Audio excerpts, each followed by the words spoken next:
Hello, कैसे हैं सभी। उम्मीद करती हूँ सभी बहुत अच्छे होंगे। आज की जो डीएम एंड डीएफ की एनर्जी है वो कुछ ऐसी है कि डीएफ जो हैं वो अभी भी ऐसा फील कर रही होंगी कि उन्हें ट्रिगर्स मिल रहे हैं, पर्जिंग हो रही है। और ये जो ट्रिगर्स हैं ये बाहर वालों के साथ साथ उनकी फैमिली से भी मिल रही है, और उसके बदले में उन्हें ही समझाया जा रहा है कि ये जो समझदारी है ये आपको ही करनी पड़ेगी और आपको ही लड़ना बंद करना पड़ेगा। जैसे कि सब गलतियाँ डीएफ ही करती है और कोई कुछ नहीं करता। तो आपको ही बोला जाता है अपने बहन भाई के साथ मत लड़ो, अपने पेरेंट्स के साथ मत लड़ो। बट आपका पॉइंट है कि अगर वो गलत हैं तो मैं क्यों ना लड़ूं, राइट।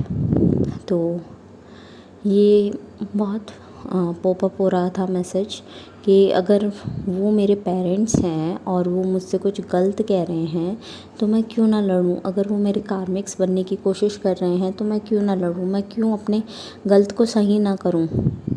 हाँ, ये मैं मान सकती हूँ कि हर टाइम अपनी एनर्जी वेस्ट नहीं की जा सकती, कि जो बेवकूफ़ है बेवकूफ़ के साथ बेवकूफ़ी नहीं की जा सकती। अब कोई आपको बार बार पोक कर रहा है, लीव दैट। उसका तो काम ही ये हो गया है कि हाँ, यहाँ पिन चुभाओगे तो गुब्बारा फटेगा और तमाशा देखेंगे। तो ये वो तमाशा नहीं दिखाना है आपको। बट अगर आपके साथ ऐसा हो रहा है कि आपको लिमिट क्रॉस हो चुकी है और आप कुछ नहीं कह रहे थे, कुछ नहीं कह रहे थे, पेरेंट्स हैं, भाई बहन है, फैमिली है, कुछ नहीं कह रहे थे आप, बट अब लिमिट क्रॉस हो चुकी है तो अपने लिए आवाज़ आपको उठानी पड़ेगी। बिकॉज़ जब तक आप बोल्ड नहीं बनोगे तब तक आपकी जो हीलिंग एंड ऑल है इसका कोई फ़ायदा नहीं है, ठीक है। आपको मस्कुलाइन एनर्जी भी अपनी बैलेंस करनी पड़ेगी, बिकॉज़ फेमिनाइन और मस्कुलाइन जब तक बैलेंस नहीं होती तब तक आप हील नहीं हो। ओके, सो कॉल्ड समझदार लोगों की बातों में मत आओ। अपने आप को जो है बैलेंस करो, फेमिनाइन भी और मस्कुलाइन भी। ओके, सेकंड जो एनर्जी पिक हो रही है वो चक्रास से रिलेटेड पिक हो रही है। मैं दोनों के चक्रास बता देती हूँ, डीएम एंड डीएफ।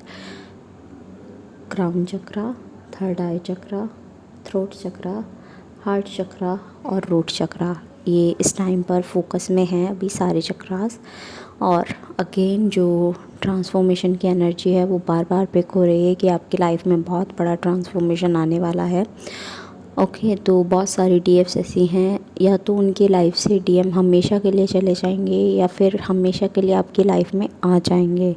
तो अब ये आपका भाग्य है, आपकी डेस्टिनी है कि आपके साथ क्या होता है। नेक्स्ट मुझे फाइनेंस से रिलेटेड एनर्जी पिक हो रही है। बहुत सारे लोग ऐसे हैं जिनकी जॉब्स मुझे लगते हुए नज़र आ रही है, फाइनेंशियली वो इंडिपेंडेंट होते हुए नज़र आ रहे हैं, डीएम भी और डीएफ भी। और डीएम की साइड से एनर्जी कुछ ऐसी है कि अब डीएम की फीलिंग सुनना कि मैं कितनी भी कोशिश कर लूँ डीएफ मेरी नहीं होगी। उन्हें एक तो ये गिल्ट है कि उन्होंने आपके साथ बुरा किया, और सेकंड उन्हें ये है कि आपने उन्हें बहुत कुछ सुना दिया। तो उन्हें अंदर से हो रहा है कि डीएफ कभी भी अब मेरे पास नहीं आएगी, मेरी नहीं होगी और मुझसे प्यार नहीं करेगी। मैंने गलती की थी बट अब गलती की इतनी बड़ी सज़ा कि मुझे भी सुना देगी वो।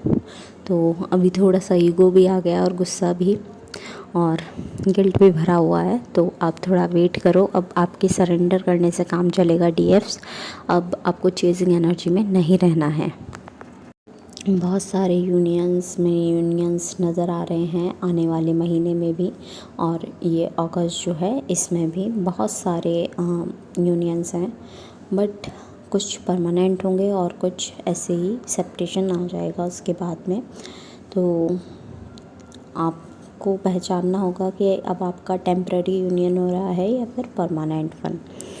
ओके, तो सेकंड एक है, मुझे एनर्जी पिक हुई है कि डीएफ को बर्डन बहुत दिया जा रहा है, वो किसी को ना नहीं बोल रही है तो उसे परेशान किया जा रहा है, काम पे काम दिया जा रहा है कि लो, पेरेंट्स कहते हैं लो ये कर लो, मदर कहती है लो खाना बना लो, घर का काम कर लो, और बाहर से उसे काम मिल जाता है एक्स्ट्रा, मतलब अति हो चुकी है बहुत ज़्यादा। और डीएफ कहना चाहती है इशारों इशारों में बोलती भी है बट कोई उसकी नहीं सुनता, और उन लोगों को सिर्फ अपना काम निकालने से मतलब है। तो ना कहना भी सीखिए डीएफ्स, और अपने थ्रोट चक्रा पर स्पेशली काम कीजिए। और एट लास्ट जो भी सॉन्ग्स मुझे चैनल हुए हैं वो मैं मेंशन कर दूँगी डिस्क्रिप्शन बॉक्स में, आप अपने मैसेजेस वहाँ से भी ले लीजिएगा।